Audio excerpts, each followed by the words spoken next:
Bueno, yo esta mañana quería abordar básicamente dos ángulos del nuevo consumidor. Una tiene relación con las nuevas dimensiones que tiene el consumo en la época actual desde una perspectiva cultural, psicológica y principalmente social. Y ver también cómo estos cambios en el consumo se vinculan y se explican por las transformaciones económicas, sociales y culturales de las últimas décadas. La verdad es que de las épocas más primigenias, el consumo ha tenido como objetivo principal satisfacer las necesidades básicas. Esta dimensión del consumo está principalmente ligada a épocas que se caracterizan por la falta de abundancia.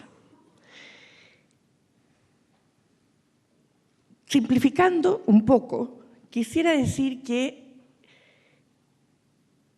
esta dimensión del consumo cambia y adquiere por primera vez una dimensión diferente a partir de la Revolución Industrial, cuando comienza el proceso de crecimiento económico de Occidente, que hasta ese momento se había mantenido prácticamente estable a través de la historia. Y es ahí donde por primera vez en la historia de la humanidad se logran excedentes en la producción que van más allá de la subsistencia y que pueden ser usados en consumo, no necesariamente utilitario, sino de lujo, de derroche, que busca placer y gratificación.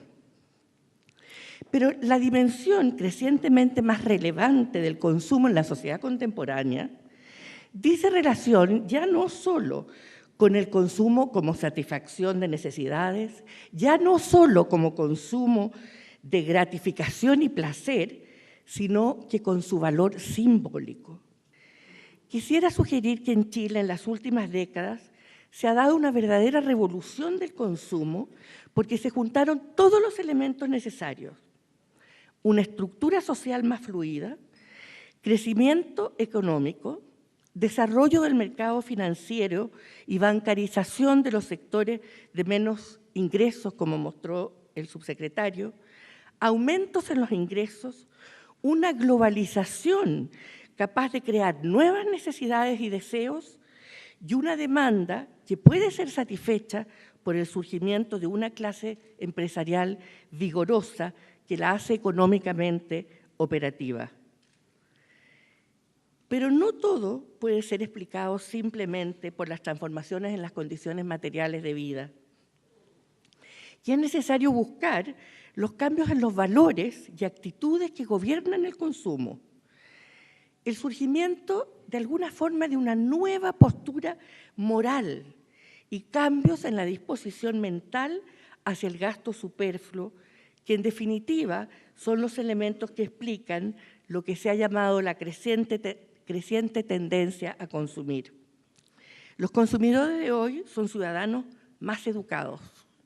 Han aumentado radicalmente sus años de escolaridad y se ha incrementado el acceso de nuevos estratos sociales a la educación superior. Tengamos presente que hace 30 o 40 décadas el 3% de la población tenía acceso a la universidad, consumía la mitad del presupuesto educacional y los años de escolaridad en Chile eran de un promedio de 4 años. Hoy día el 75% de las personas en la universidad son primera generación que acceden a este tipo de educación.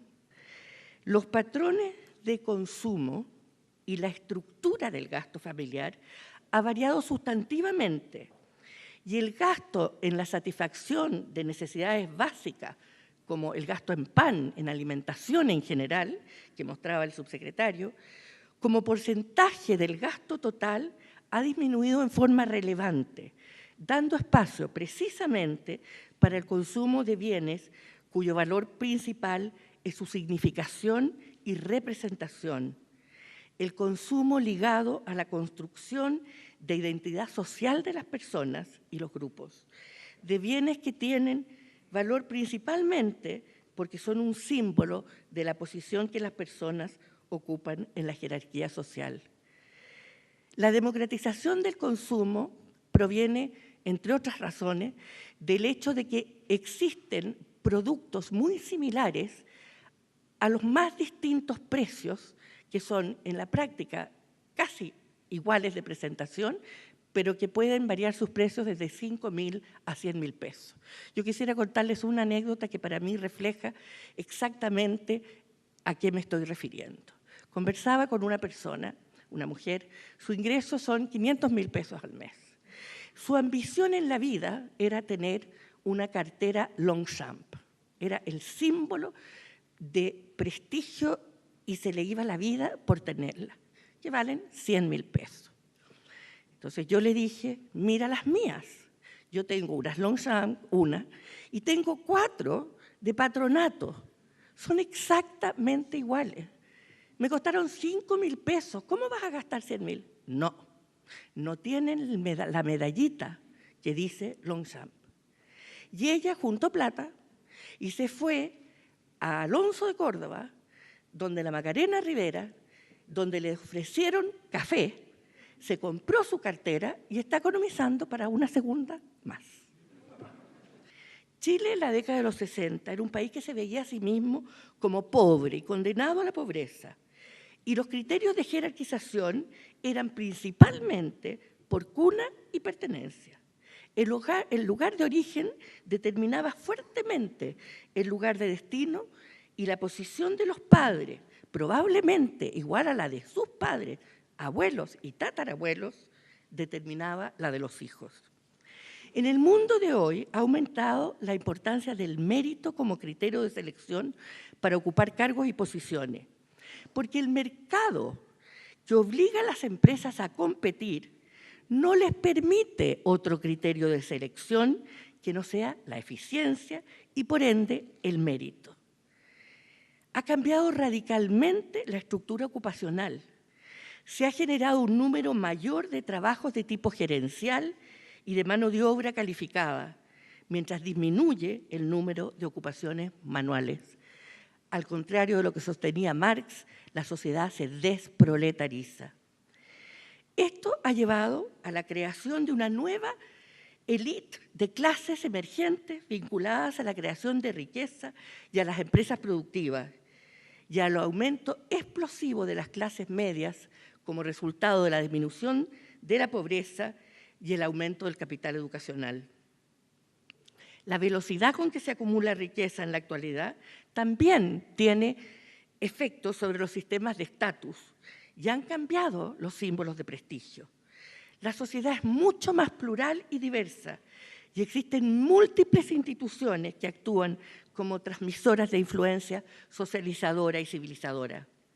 Finalmente, de esta ética de la austeridad y la estética de la sobriedad se avanza a la ética del consumo y la estética de la riqueza y la abundancia. En otras palabras, el consumo suntuario es un signo de estatus social y, por lo tanto, ese consumo permite e implica movilidad social. Es más, la pertenencia a una determinada clase es un factor mucho menos relevante que antes. Y más que pertenencia a una clase, hay un movimiento continuo de generación a generación y dentro de la propia vida de un trabajador.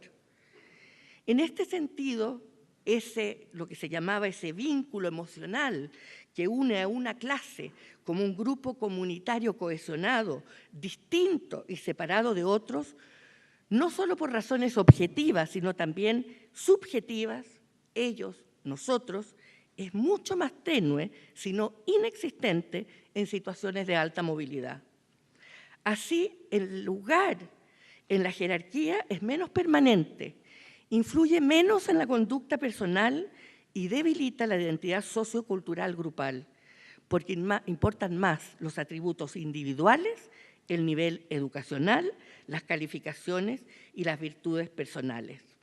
Finalmente, quisiera decir que las empresas tal vez deben considerar que cuando desengañan al consumidor, lo están privando no solamente del bien material, sino también de un símbolo necesario y vital para su autovaloración. Muchas gracias.